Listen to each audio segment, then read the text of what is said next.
He didn't slip. He didn't stumble. He stepped backwards off the cliff, like he'd been waiting to fall. Rain ripped across the edge like gravel. The sea below was a black mouth, opening and closing with every wave. And the man reaching for him wasn't his bodyguard. It was a stranger in a high-vis jacket, hood up, arm outstretched, screaming into the wind like the ocean could hear him. "Ethan!" Ethan Caldwell's eyes were open, not panicked, not shocked, focused, like he was jumping into an answer. "Quick one before we go deeper. Where are you watching from? Drop your city or country in the comments. And if you're here for dignity, fairness, and real accountability, hit like and subscribe." All right, back to it. 6 weeks earlier, Ethan had stood in a hospital room that smelled like antiseptic and expensive flowers, the kind of room money buys, quiet, private, polished, no crying families in the corridor, no shouting nurses, no plastic chairs, just soft lighting and a view of the city that made suffering look tidy. His father, Henry Caldwell, lay in the bed like a man who had spent his whole life fighting and finally lost to something he could not intimidate or bargain with. Henry's skin looked thinner than Ethan remembered. His hands, once steady, looked like they belonged to a stranger. But his eyes were still the same. Sharp, measuring. The eyes that built a fortune by seeing what other people missed or ignoring what they begged him to see. Ethan leaned in. "Dad, it's me. I'm here." Henry's hand moved, slow, shaky, and latched onto Ethan's wrist with a grip that surprised him. It wasn't loving. It wasn't gentle. It was urgent. Henry didn't say, "I'm proud." He didn't say, "Take care of your mother." He didn't say, "Don't let the board control you." Henry pulled Ethan closer and whispered as if the walls had ears. "Blackstone Cliffs." Ethan frowned. "What?" Henry's breath rattled like paper in a storm. "Jump!" Ethan blinked, confused. "Dad, what are you talking about?" Henry's lips barely moved. "Bring the lunchbox." Ethan's stomach tightened. "What lunchbox?" But Henry's eyes drifted away as if his body had spent its last energy on those 3 instructions. Blackstone Cliffs, jump, bring the lunchbox. Ethan told himself it was medication, fever, a dying man's mind grabbing random words and calling it meaning. He tried to forget it. He went back to his meetings, his calls, the endless polite cruelty of wealth where people smile and sharpen knives at the same time. He told himself grief was making him dramatic. The brain likes patterns when the heart is hurting. Then the will arrived. It started like every wealthy man's will starts. A parade of assets and polite lines, properties, shares, charities that look good on plaques, trusts for relatives who smile to your face and count your money behind your back. Ethan sat at a long table while lawyers spoke in a calm voice that never breaks, no matter how much a family is secretly breaking inside. Then the lead solicitor cleared his throat. "There is a conditional clause." Ethan's pulse changed, not faster, different, like his body recognized a trap. The solicitor placed a thick envelope on the table. Sealed, wax-stamped, heavy like it contained more than paper. "It will only be opened," the solicitor said, "once the Blackstone condition has been completed." The room shifted. A board member leaned back too casually, as if trying to hide interest. A cousin's eyes widened and then narrowed, already calculating what the clause might mean for them. Someone swallowed loudly. Someone else pretended to check their phone. Ethan didn't react. He just stared at that envelope and felt his father's whisper crawl back into his ear. "Jump."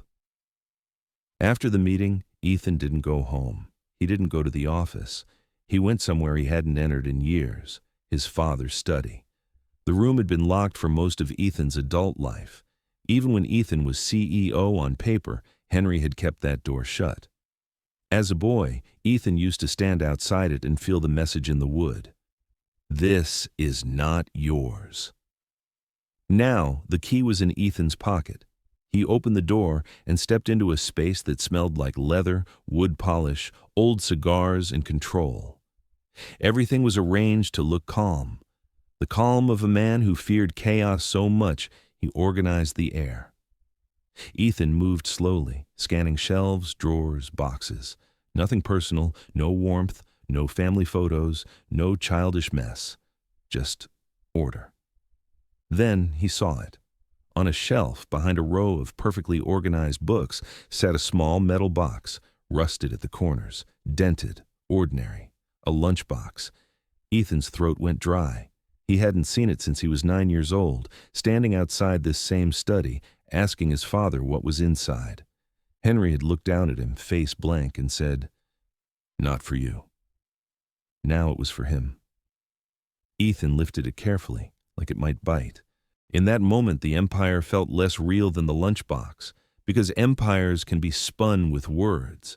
Stock prices rise and fall on rumors. Boardrooms can rewrite history with the right legal team, but an old lunchbox is physical, honest, stubborn. Ethan carried it to the desk and sat down. The latch was stiff, the metal cold. He didn't open it, not yet, because opening something like that is a kind of agreement, an agreement that once you know, you cannot pretend you don't. Ethan stared at it until the light outside faded and the city became a scatter of jewels. His phone buzzed, his assistant, his board, his mother. He ignored it all. Finally, he stood. He closed the study door behind him. And that night, when his assistant tried to slow him down, Ethan didn't raise his voice. He didn't need to. "Get rope access, medical, drone, a lawyer, 2 security cars." His assistant hesitated. "Sir, for what?" Ethan looked at the lunchbox on his desk. "For a jump." By the time they reached the coast, the sky was bruised and angry. Blackstone Cliffs sat along a stretch of shoreline that tourists loved when the sun behaved, and locals respected when it didn't. Tonight, the sea was savage. Waves slammed into rocks with the sound of fists. The wind had teeth. Ethan's convoy arrived with floodlights and equipment and the quiet arrogance of people who think money is the same as safety. They unloaded harnesses, checked carabiners, reviewed the plan. Ethan stood near the edge, coat collar up, rain threading through his hair.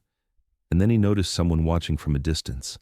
A black man, mid-30s, strong, steady build, high-vis jacket, hood pulled tight, work boots planted like he belonged to the land itself. He didn't approach like a fan. He didn't approach like a beggar. He approached like a man arriving to stop a mistake. "I'm Kofi Adeyemi," he said. Calm voice, low, firm. "You're not jumping here." Ethan glanced at him, then at his team. "We've hired professionals." Kofi didn't look at the team. He looked at the cliff. "This edge is wrong," Kofi said. "The wind pulls you into the rock face. The swing will slam you. You'll survive the rope and die from the cliff." Security stepped forward. "Sir, move back." Kofi didn't move. His hood dripped rain. "I'm telling you for free," Kofi said, eyes on Ethan now. "Not here." Ethan's pride rose, cold and automatic. He'd spent his whole adult life surrounded by people who softened their words for him, people who saw his surname first and his humanity second. Kofi didn't soften anything. Ethan's jaw tightened. "Thank you. We've got it." Kofi's stare held. "You've got money," he said. "You don't have the cliff." Ethan turned away. He told himself the stranger was dramatic, a local who wanted attention, a man who wanted payment. He didn't ask why Kofi seemed so sure. He didn't ask why Kofi's eyes flicked once, just once, towards the lunchbox case attached to Ethan's kit. He didn't ask why Kofi looked like he'd been waiting for this night. The rope technician tightened Ethan's harness. The medic checked his pulse. The lawyer asked a question that sounded safe on paper. "For the record, are you acting of sound mind?" Ethan stared at the sea. "Yes," security tried again. "Sir, we can lower a camera. We can send a team down. You don't have to do this." Ethan's voice was flat. "It said jump." Kofi spoke again, closer now. "If you jump from here, you'll regret it." Ethan finally snapped his eyes towards him. "And what do you want, Kofi? Money?" Kofi's face went still. "I want you alive," he said, "so you can see what you're looking for." Ethan's stomach tightened. "What am I looking for?" Kofi paused. A breath, a decision. Something that was buried, he said. Ethan's heart kicked. How do you know that? Kofi stepped back, rain washing his face, and said nothing. That silence felt like a door closing. Ethan walked to the edge. He did not leap forward like a thrill-seeker. He turned around. He faced the people behind him. He opened his arms, wide like he was embracing the storm, and he stepped backwards off the cliff. The moment stretched. The medic gasped. Security lunged too late, fingers clawing air, and Kofi surged forward, hand out, shouting Ethan's name like it was a rope. Ethan fell. The line snapped tight. His body swung out over the ocean, rain whipping his face, sea roaring beneath him. For a heartbeat, the plan worked. Then the wind hit hard. Ethan's swing shifted sideways. The cliff face rushed towards him. His shoulder scraped rock, a sharp burst of pain. He gritted his teeth. The rope twisted. Metal clicked, a sound that did not belong. The anchor shifted in wet rock. Not much, a fraction. But gravity only needs fractions. The rope gave slack. Ethan dropped again, and for one terrifying second, he wasn't suspended. He was falling. Pure falling. The team on top shouted useless noise. The rope technician froze like his brain couldn't accept failure in real time, and Kofi moved, fast, certain, like he'd been waiting for this exact mistake. He grabbed his own kit from the back of his van, professional rope access gear, proper anchors, proper lines. He clipped in. He shouted instructions that cut through panic. Stop pulling, hold steady, give slack, lock it, now. The hired team obeyed without thinking, because competence is louder than status. Kofi reached the edge, braced his weight, and re-rigged the line with hands that did not shake. The rope caught again. Ethan jerked, hard, but held. Kofi lowered himself over the edge, hood plastered to his head, rain pouring down his face. He descended with controlled speed, eyes locked on Ethan like a lifeguard locked on a drowning man. When Kofi reached him, he didn't waste time on comfort. You chose a bad edge, Kofi said. Ethan's voice was thin, forced. I had to jump. Kofi's eyes flicked to the lunchbox case attached to Ethan's gear. No, Kofi said. You had to listen. Ethan swallowed. Kofi guided him towards a narrow ledge under the cliff, a shelf of rock that held back the worst of the wind. They landed hard. Ethan's breathing sounded like he'd run for miles. Below them, the ocean was a moving mouth. Kofi checked Ethan's harness quickly, then stared into Ethan's face. Why backwards? Kofi asked. Ethan's eyes were wide, rain in his lashes. Because forward felt like fear. Backwards felt like decision. Something flickered in Kofi's expression, not pity, recognition. Ethan's hands trembled as he unclipped the lunchbox case. This, Ethan said, this is what I'm here for. Kofi stared at the case like it was a ghost. Open it, Kofi said. Ethan hesitated, not because he was scared of what it might contain, because he was scared of what it might mean. Kofi leaned closer, voice low. And when you see it, don't act surprised. People have lived with this longer than you've been alive. Ethan's fingers found the latch. The metal squealed as the lunchbox opened. Inside were folded papers stained by time, edges swollen from damp, a cassette tape, a photograph with faded faces, a small brass key, a worksite badge with a name smudged into near nothing. Ethan stared. He lifted the photograph. It showed a group of men in work gear, arms around each other, smiles that looked real. And there, slightly behind the others, stood Henry Caldwell, younger, with a grin that felt too easy. Next to Henry stood a black man whose eyes looked like Kofi's. Ethan looked up, confused. Kofi didn't look at the photo. He looked at Ethan. That's my father, Kofi said. Ethan's throat tightened. That's not possible. Kofi's voice was quiet and dangerous. No, he said. What's not possible is that you never knew. Ethan looked back at the photo like it might change. My father founded Caldwell Industries with 2 partners, Ethan said, voice shaky. Their names are on the plaque. Kofi's lips pressed together. And my father's name is not, Kofi said. Ethan's mind raced. If your father worked with him, why wasn't he mentioned? Why wasn't he? Kofi cut him off. Because your father didn't just build a company, he said. He built a story, and stories can be edited. The wind shoved rain into their faces. Kofi pointed down to the cove below, half hidden by spray. See that? He asked. Ethan nodded. That used to be a work site, Kofi said, before your father's money cleaned it. Ethan's chest tightened. What happened? Kofi pulled out one of the stained papers. He didn't hand it to Ethan. He read it like a verdict. Safety report, multiple warnings, cracks in the access platform, requests to stop work.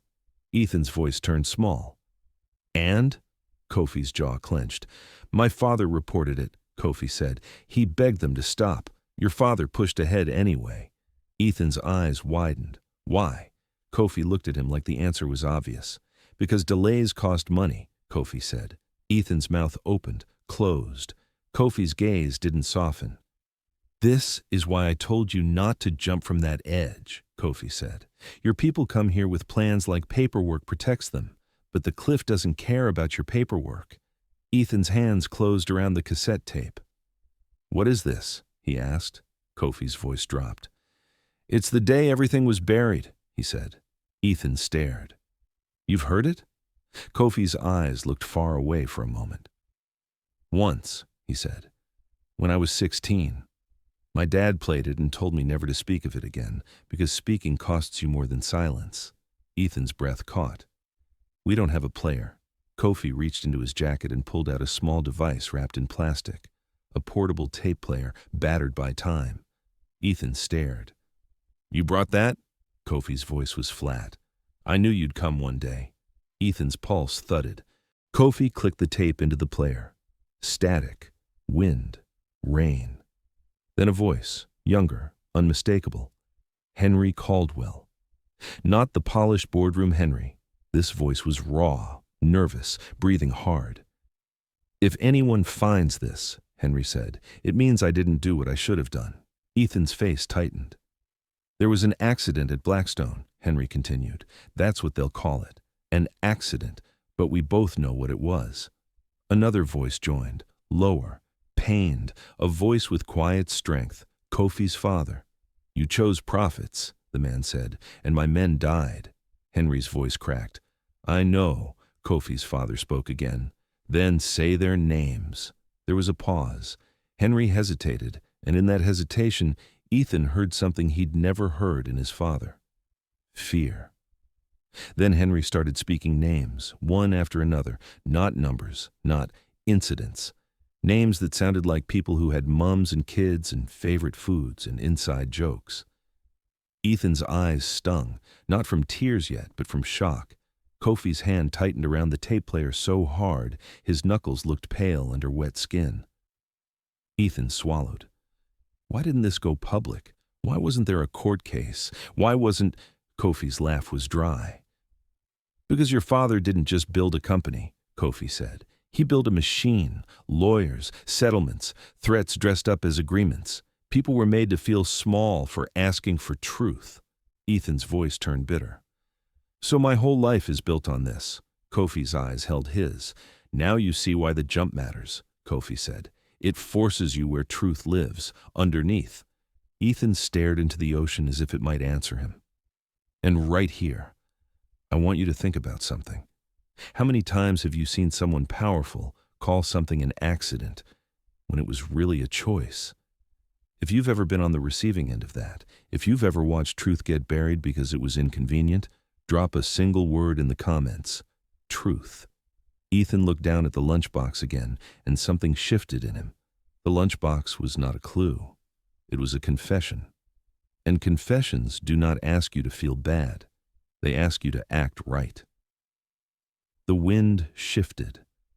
Kofi picked up the small brass key from the lunchbox and pointed along the rock face. There's a service tunnel, Kofi said, hidden behind tide rock, half collapsed. Ethan frowned. Why would there be a tunnel here? Kofi's mouth tightened. Because there was work here, he said, work your father wanted forgotten. They moved carefully along the ledge, rope tension keeping them honest, hands cold against wet rock.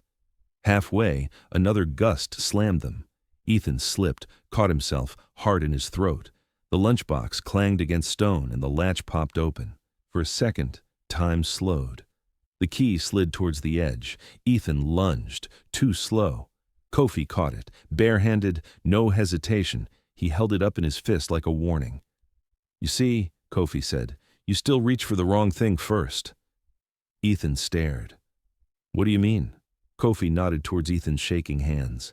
"You reached for the key, not for the papers, not for the names. Your body still thinks the way out is a door." Ethan swallowed hard, ashamed. Kofi's voice stayed calm but firm. "The key is not the prize," Kofi said. "The truth is, you can't keep treating truth like it's just a step to power." Ethan didn't argue, because Kofi was right. They found the opening. A dark mouth in the cliff, masked by moss, salt, and time. Kofi used the brass key on a rusted padlock. It clicked. The sound was small, but to Ethan, it sounded like history unlocking. Inside, the tunnel smelled like damp concrete and secrets. Ethan's torch beam swept along the wall and caught a faded logo. Caldwell. Ethan flinched as if the wall struck him. He walked deeper, each step careful, the tunnel narrowing like it was trying to squeeze the arrogance out of him. Kofi pointed to scratch marks on the floor. "People came through here," Kofi said. "After the incident, they didn't want the tide to take the evidence. They carried it out." Ethan's stomach twisted. "Evidence of what?" Kofi didn't answer immediately. He just kept walking until they reached a metal lockbox bolted to the floor. It looked old but purposeful, like someone built it to survive time. Ethan's hands shook as he opened it. Inside were original safety reports with missing signatures, a list of payouts, memos about reputational management, photographs of damaged equipment, a stack of letters marked private, and a sealed letter addressed to Ethan in Henry's handwriting. Ethan stared at the letter like it was a live thing. He opened it.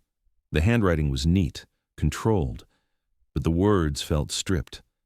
"Ethan, I built greatness on cowardice. I buried truth and called it leadership. I am leaving you a choice I never had the courage to make.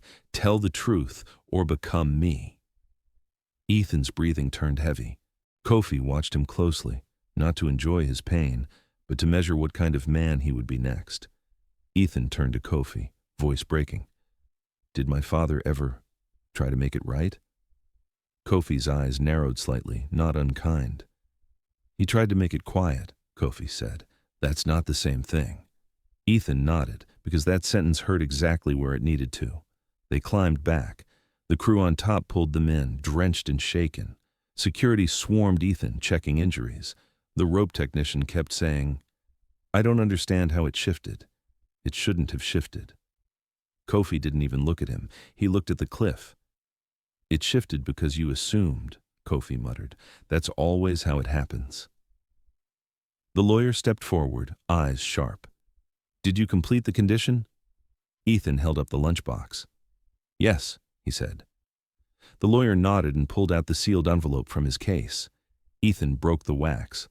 The clause inside was short and brutal. The Blackstone condition was not a stunt. It was a test. The clause stated that Ethan would become sole voting shareholder only if he publicly acknowledged the Blackstone incident and released the records. Ethan's stomach dropped. It wasn't a reward. It was accountability, weaponized by a dying man who knew his son might choose comfort. Ethan looked up. The board members who had come to support him were watching like vultures in raincoats. The rival firm, Grayson Capital, was waiting in the wings like a shark smelling blood. On the drive back, Ethan's phone rang. His mother. He hadn't spoken to her properly since the funeral. Their grief moved in different directions. Ethan had been busy pretending to be strong. She had been busy refusing to pretend. He answered. "Ethan?" Her voice was thin. "Where are you?" "Coming back," Ethan said. "Your assistant said you went to the coast," she whispered, "to Blackstone." Ethan tightened his grip on the phone. "How do you know that name?" Silence. Then her breath. "I hoped you'd never ask," she said. Ethan stared out of the window, rain streaking glass. "Mom," he said, "what do you know?" She didn't answer like a woman guessing. She answered like a woman remembering. "When you were little," she said, "your father came home shaking. Henry never shook, Ethan, not in public, not with friends, not with me. But that night, his hands were unsteady." Ethan's throat tightened. "He locked himself in that study," she continued. "I heard him speaking into a recorder. I heard him say names. Then I heard him cry. Once. Just once." Ethan's stomach turned. "I asked him what happened," she said. "He told me not to ask again." Ethan closed his eyes. "That lunchbox," his mother whispered. "I saw it once. I asked what it was. He told me it was a debt, and he said something that chilled me." Ethan's voice was low. "What did he say?" "He said," she replied, "the sea doesn't forget." The next morning, Ethan walked into the boardroom with a bruised shoulder and storm still in his eyes. He placed the documents on the table. A board member tried to smile, thin and nervous. "Ethan, you've had an emotional night. Perhaps we should—" Ethan's voice cut through. "Calm." "No." He slid the photographs forward, the tape, the reports, the names, the payouts, the memos about managing reputational risk like human lives were stains. Then he said it. "My father covered up deaths at Blackstone Cliffs." Silence first, then panic. A board member snapped, "You can't say that." Another hissed, "This will destroy us." Ethan looked at them like he was seeing them for the first time. "It should," he said. A third board member leaned in, voice urgent. "We can manage this. We can frame it as historic. We can settle quietly. We can protect the brand." Ethan's eyes went cold. "People died," Ethan said. "This isn't a brand problem." The chair of the board, a man named Richard Hale, tapped the table. "Ethan," Hale said, "you're emotional. Let's be practical. We can offer the family support privately." Ethan stared at him. "You mean money to keep quiet?" Hale's mouth tightened. "We mean compassion." Ethan didn't raise his voice. "Compassion doesn't come with a confidentiality agreement," Ethan said. Another board member, a woman named Sienna Drake, took a different angle. "If you release this," she said, measured, "Grayson Capital will destroy us. They will call for your resignation. You will lose control. You will lose the company your father built." Ethan looked down at the paper in his hand. "Tell the truth or become me." He looked back up. "Then let it burn," Ethan said. The room went very still, because that was not the language of billionaires. That was the language of someone who had finally seen the cost of staying clean. Within hours, the leak hit the press, because truth has enemies, and enemies move fast. Grayson Capital released a statement about shareholder concern and stability. Translation: they wanted the company. Ethan's phone didn't stop. Crisis PR teams begged him to control the narrative. Old family friends suggested he honor his father's legacy by keeping the company strong. A relative called him ungrateful. A board member warned him he would be voted out if he didn't cooperate. Then Hale called Ethan privately. "Listen," Hale said, voice low. "I can help you keep your seat, but you need to play this properly." Ethan's jaw tightened. "Properly means quietly." Hale sighed like Ethan was a child. "Properly means survival." Ethan replied, "Survival of what?" Hale's pause was the answer. Survival of power. Ethan hung up, and that's when the next pressure arrived. Not from the board. From a phone number Ethan didn't recognize. A woman's voice. Calm, professional. "Mr. Caldwell, my name is Dahlia Pierce," she said. "I'm an investigative journalist. I've been looking into Blackstone for years." Ethan's chest tightened. "Years? How?" Dahlia's voice didn't change. "Because it never made sense. 3 men died. Then the paper trail vanished. Then the company grew too fast to question." Ethan's mouth went dry. Dahlia continued. "I have sources. I have fragments. But I don't have the center. You do."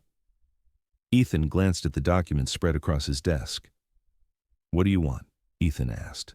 "The truth," Dahlia said. "Not a press release, not a statement.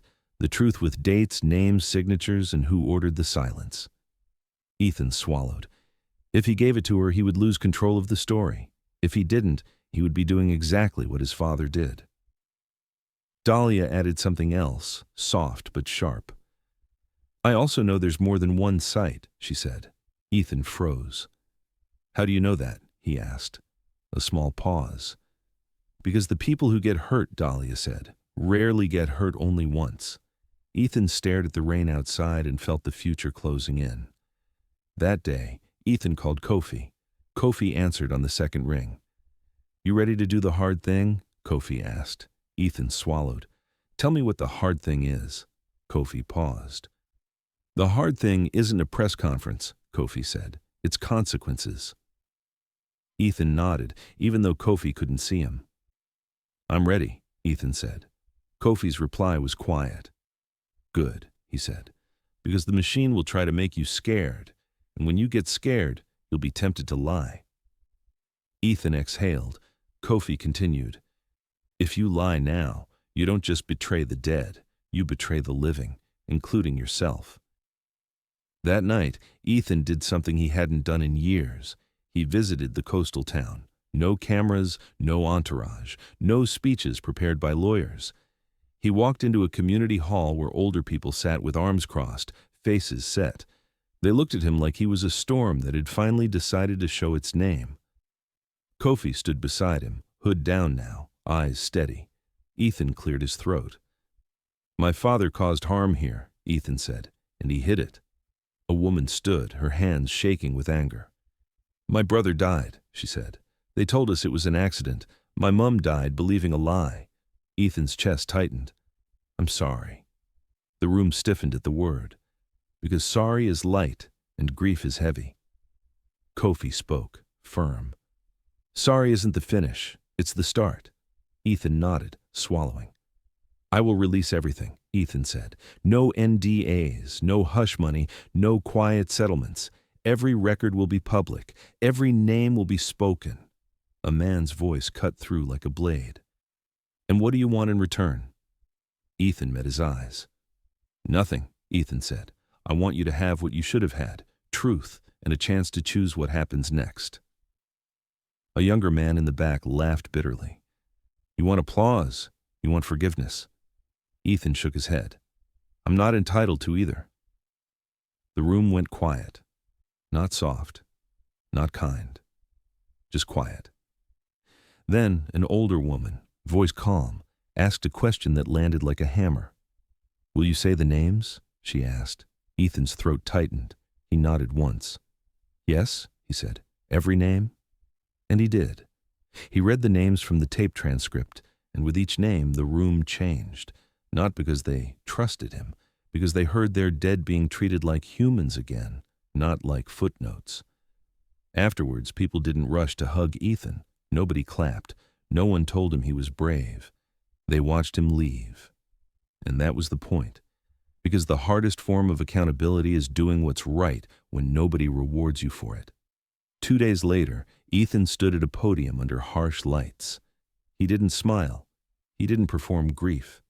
He spoke plainly, like a man cutting himself free. He named what happened. He named who was harmed. He confirmed the cover-up. Then he announced actions, not slogans.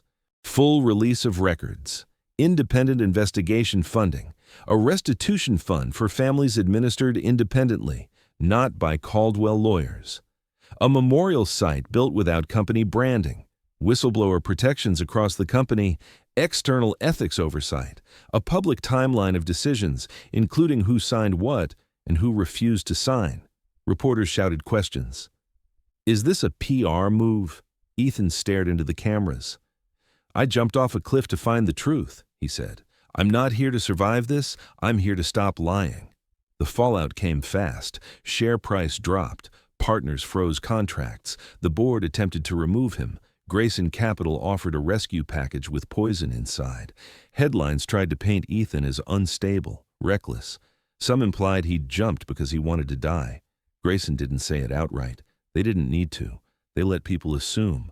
They let fear do the work. Ethan refused to let that lie live. He released footage and sworn statements that confirmed it was a controlled rope access jump with safety systems, not self-harm. Then he did something more dangerous. He released the full archive publicly, time-stamped, verified. Because you cannot blackmail a man with truth once he has laid it on the table. And right here, let me ask you something. Have you noticed how quickly the world tries to shame someone for telling the truth, especially when telling the truth costs them something? If you respect a man who chooses accountability over comfort, type accountability in the comments. Just that one word. Now, Ethan thought the hard part was done. He thought the truth being public would end the fight. He didn't understand yet that truth is not an ending. Truth is the start of a war. Because once the lie is exposed, everyone who benefited from the lie panics. The first attack came quietly. A letter arrived from a law firm on thick paper, threats wrapped in polite words. They claimed Ethan's release violated confidential agreements signed decades ago. They threatened personal liability, not company liability. Personal. They wanted Ethan scared enough to retract. Ethan took the letter to his legal counsel. His counsel, a tired man named Martin, read it and sighed. "They're fishing," Martin said. "They want you to blink." Ethan stared. "If I blink, what happens?" Martin's expression was grim. "If you blink, you set a precedent that truth is negotiable." Ethan nodded slowly. "No blinking," Ethan said. The next attack came at Kofi. A van followed him home for 3 nights, not close enough to call it a threat, just close enough to be felt. Then Kofi's rope access contracts started getting canceled, one by one. No explanation, just silence. Kofi called Ethan. "You see?" Kofi said, voice calm but tight. "The machine hates witnesses." Ethan's gut twisted. "I'll sort it." Kofi cut him off. "Don't save me," Kofi said. "Protect the truth. That's the only protection that matters."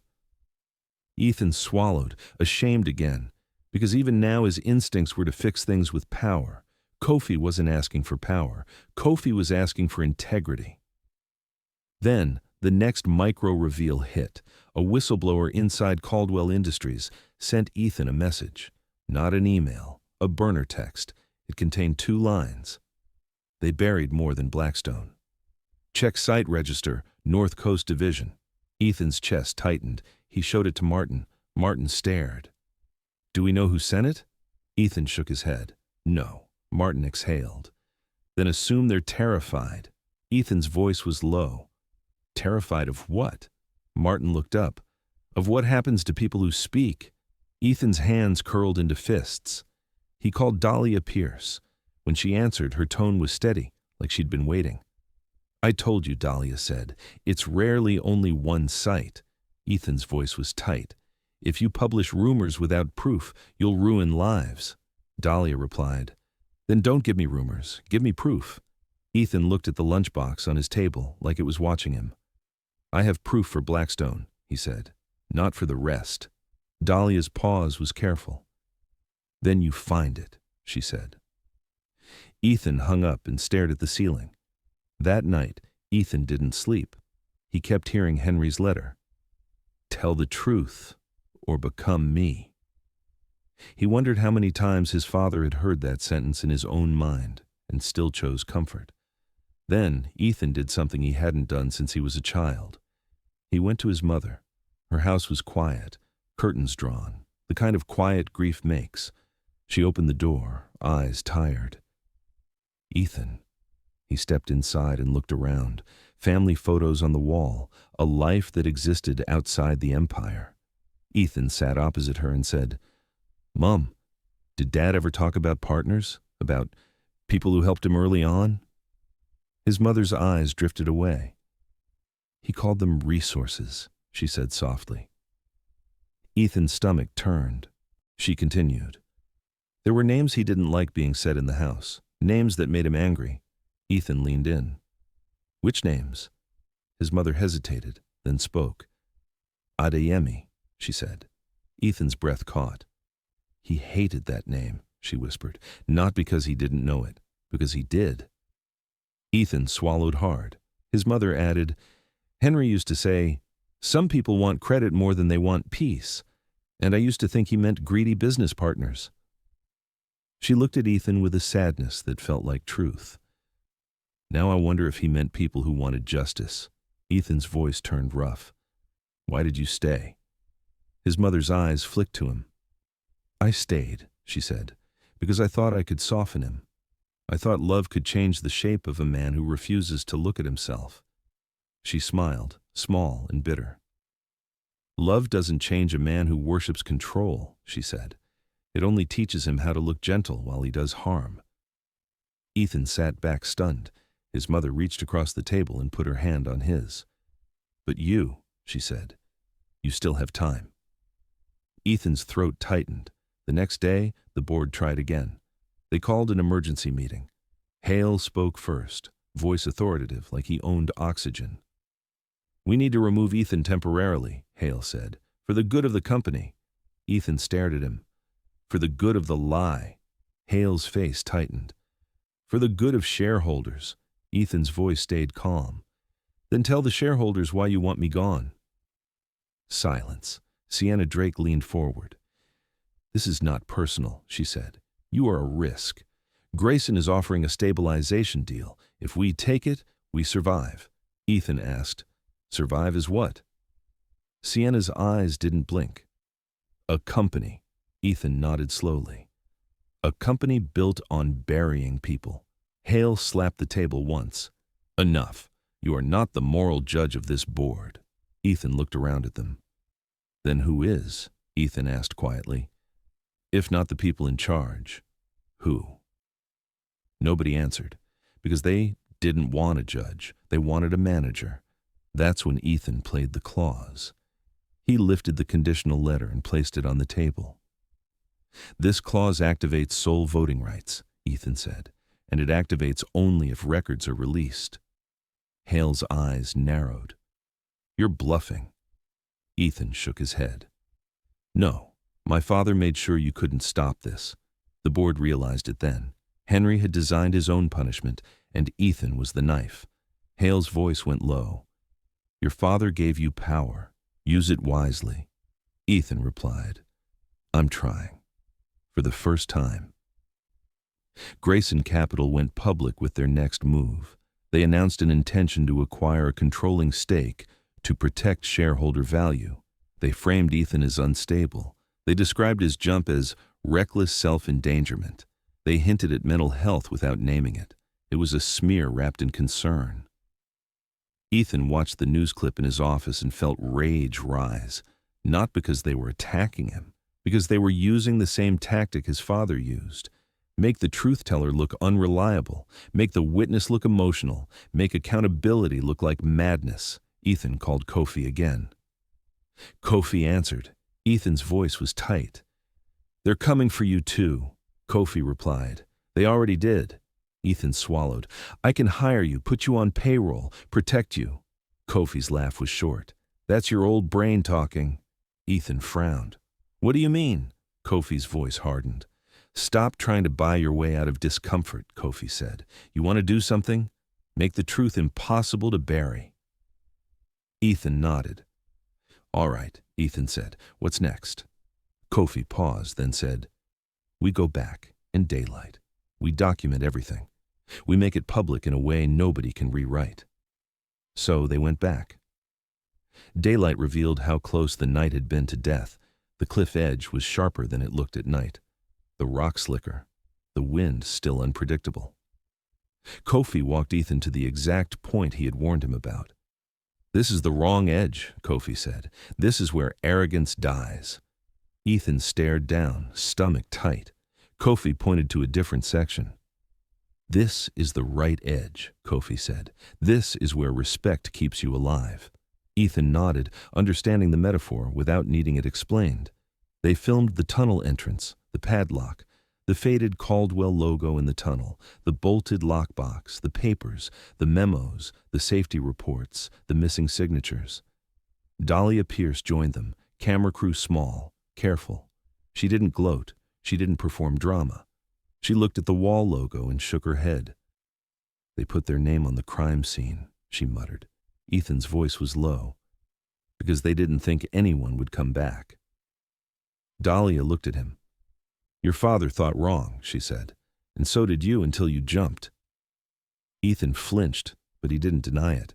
That day, Dahlia did something that surprised Ethan. She turned her camera away from the documents and aimed it at Kofi. Kofi, she said, why help him? Kofi's eyes stayed steady. Because the truth doesn't belong to one family, Kofi replied.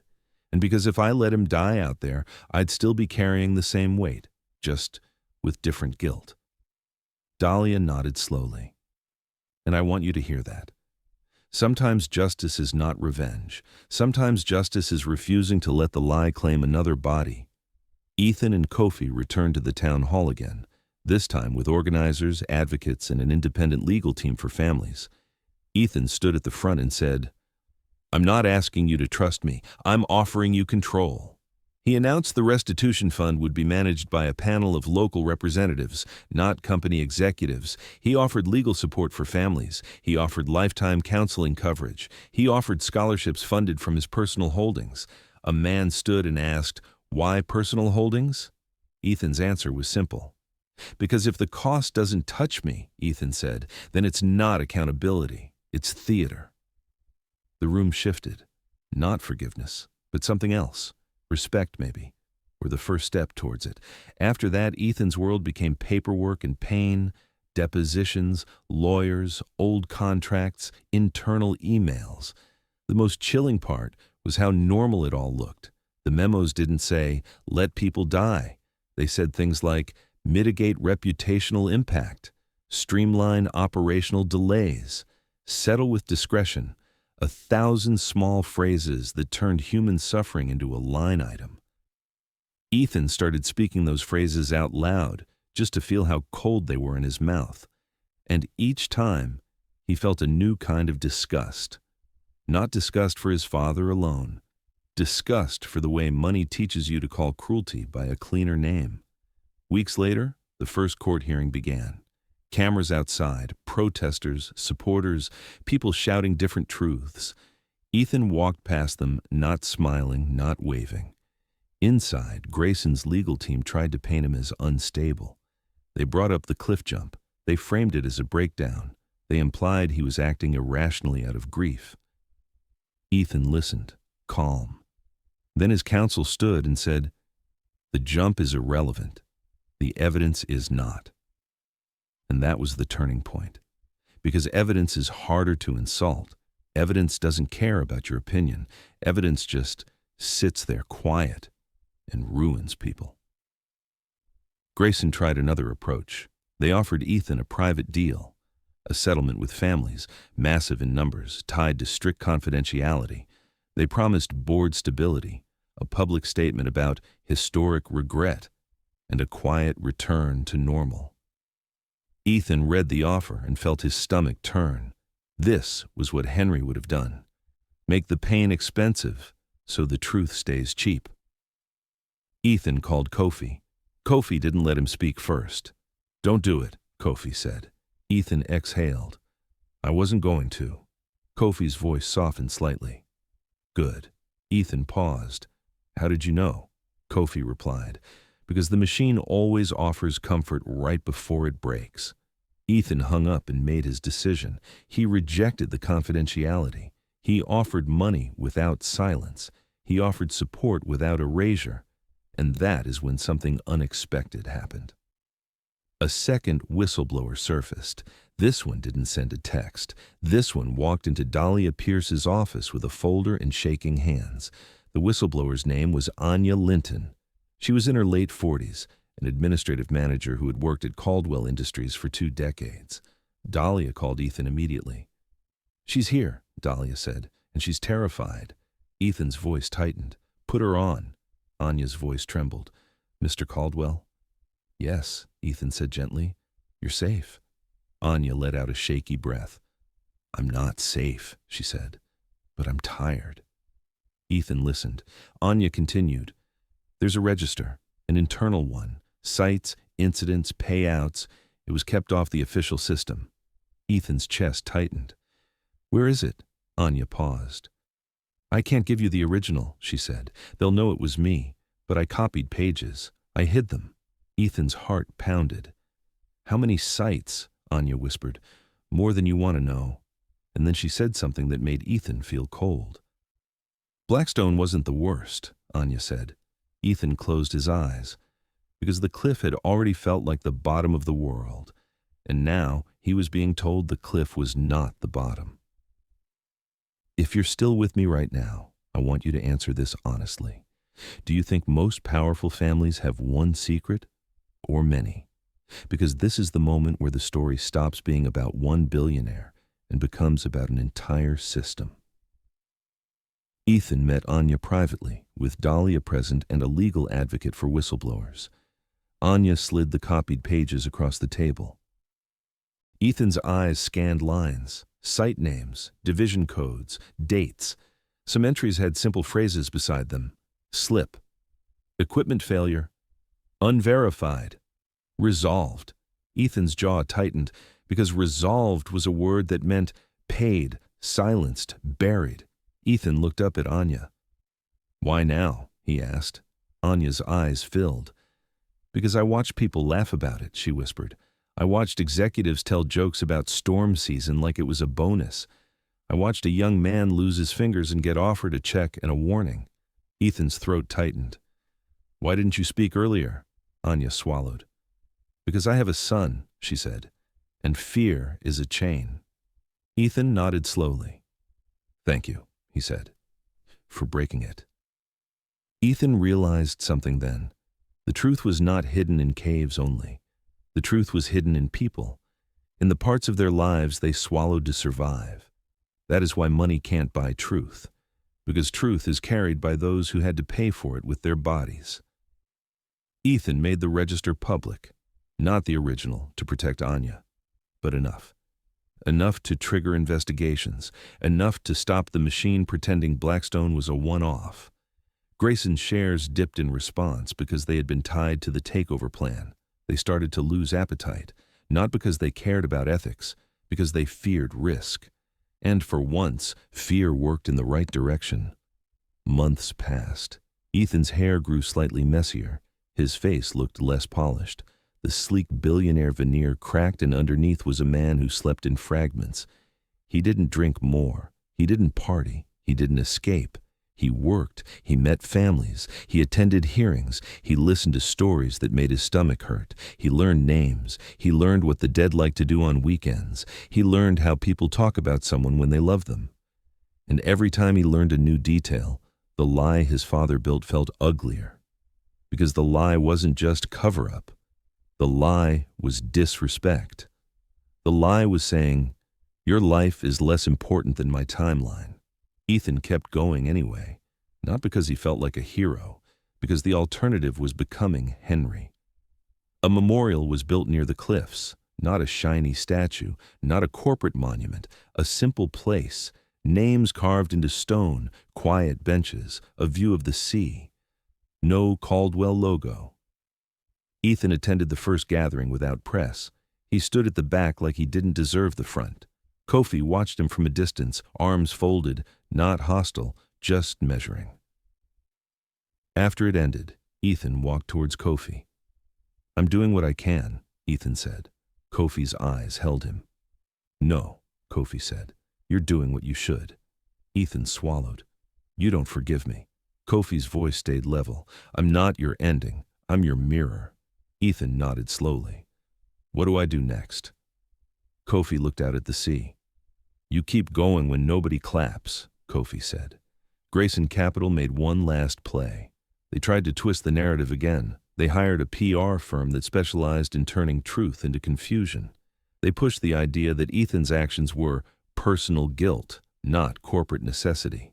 They suggested he was trying to distract from current performance. They tried to shift focus away from the register, away from the new sites, away from the human cost. Ethan didn't argue with them on television. He did something simpler. He released a timeline. Every decision, every memo, every payout, every site code, every signature that existed, and every signature that didn't. He made the truth boring. Because boring truth is still truth, and boring truth has a way of surviving attempts to turn it into gossip. And here's a lesson worth keeping. If you want to bury something, you turn it into drama. If you want to protect something, you turn it into records. Ethan then did something that surprised even Kofi. He stepped down from day-to-day leadership and handed operational control to an independent interim CEO with oversight from an external ethics panel. Not because Ethan was running away, but because he understood accountability cannot be a one-man show. If the machine depends on one good billionaire, it is still a machine that can rot when the billionaire changes. Ethan wanted systems, checks, watchdogs. He wanted the company to be unable to return to its old habits without people noticing. His mother called him one evening. "I saw you on the news," she said softly. Ethan's voice was tired. "And?" She paused. "I'm proud," she said. "Not because you're strong, because you're honest." Ethan swallowed. "I'm not sure I'm either." His mother replied, "Honesty is strength when it costs you." Ethan closed his eyes. Then he asked, "Do you think Dad wanted this?" His mother's answer was careful. "I think Henry wanted to stop feeling hunted," she said, "and he knew only truth could do it.